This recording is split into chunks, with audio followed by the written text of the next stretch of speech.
Thank you for waking up with Happy Ass, where we come together for mind, body, and spirit so we can go out and make the world a brighter and sweeter place to live for ourselves and for others. So I've told you that lately my life is tipsy-turvy. I mean, it's just, I will tell you that the last 2 months there's been maybe 2 days, the entire den, every surface like the sofa, the coffee table, the 2 chairs are not covered in either clothes about to be folded, clothes that have been folded, clothes that have already been folded and the dog is knocked off the sofa. I mean, just that has been my life. If you came to the kitchen today, I cleaned off the whole countertop. I wiped it off. It looks beautiful as long as you just stay in that spot. Just don't turn your head any other way. So life has been really chaotic for me, very difficult. And I've had a hard time getting it together. And where was I going with this? Oh, I know. So I decided, okay, get up early enough so you can just do something to make a dent in. Just something so that if one of your friends who's put together comes to your house, you're not completely humiliated. And actually, the precious girl who watches the kids 2 days a week, she picks them up from school for me, which I'm so thankful. Her mama's really together. So I also don't want her to go home and go, oh my God, Karen is just, that girl doesn't have it together. Well, I'm just going to put it out there. I don't have it together. But so I just do just enough. Well, I thought about something on the way to take the kids to school this morning.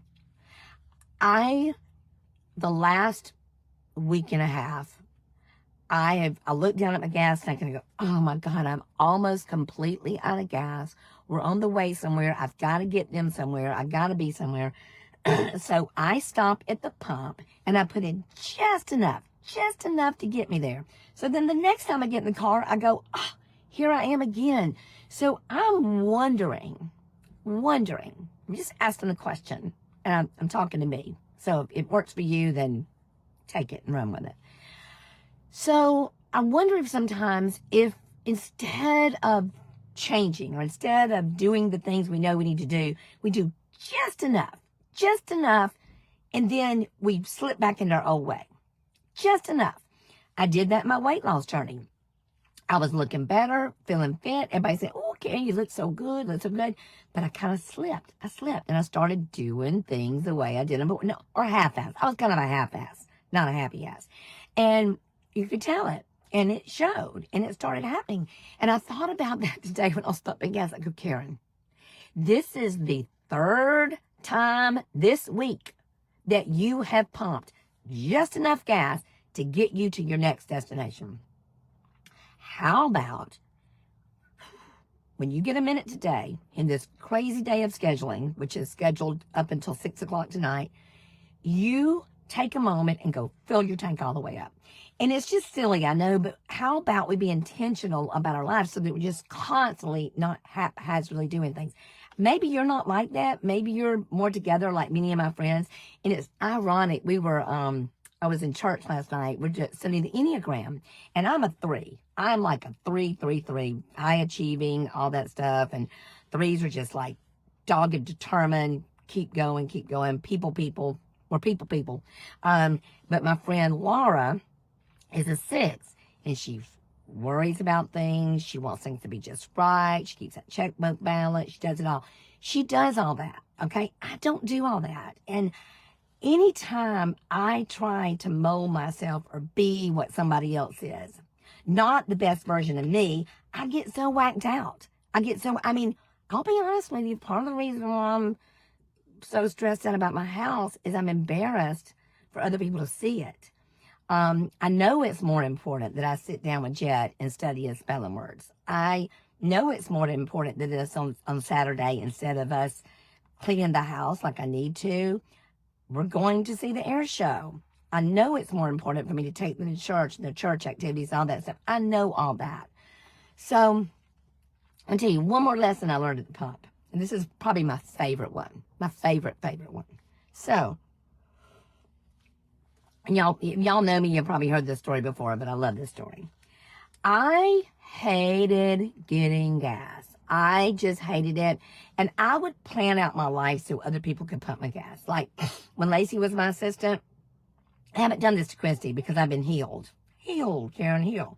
So I would figure anything out for somebody else to pump my gas. I would say to Lacey, hey, I'll give you some gas if you go pump my gas. Or I'd make sure I had somebody in the car with me so they pump my gas. And I just didn't want to do it. Well, one day, I thought, as I was pumping gas, I go, Taryn, there was a time in your life when you had to put $5 worth of gas in your car. $5. That's all you had. That's all you could do. And you are complaining and whining and moaning about being able to fill up your tank. Seriously? Seriously. So this is what I decided to do, and I still do this to this day. I made this decision. I wrote a blog about it. Gosh, I think it's been at least 6 years. I'll have to look back and see. At least 6 years. Yeah, it has to be because it's been since Lacey was my assistant. And I said, okay, from now on, when you pump gas, you're going to do praise at the pump. And the whole time you're pumping gas, you're going to talk about what you're grateful for. You're just going to recite everything you're grateful for until the pump stops.